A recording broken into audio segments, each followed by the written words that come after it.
What do you look for in an LPL game to know they are better than, for example, LCS? I mean, like one thing that I always talk about is like reproducible plays. So like for example, like when they have coordinated dives, the main thing that I look at, and this is like the easiest way to contextualize it to like the average viewer, is you compare the amount of unforced errors in LCS compared to the amount of unforced errors in LPL, and then you'll start understanding why LPL is so much better.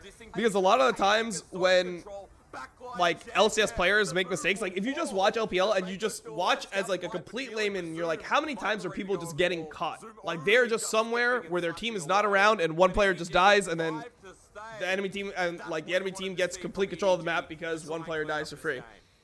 And then you compare that to like forced errors. So forced errors would be EDG creates control of a vision pocket in an area that they need to control. So let's say Baron is up at like 24 minutes and EDG sets up really good vision, and JDG knows that if the enemy team gets Baron, if EDG gets Baron, they lose, and JDG is forced to face check that area, and then they all die. Like, well then, like, yeah, I mean, that is a forced error. Like, you've done things to put the enemy team in a situation where they have limited amounts of options and their options aren't good.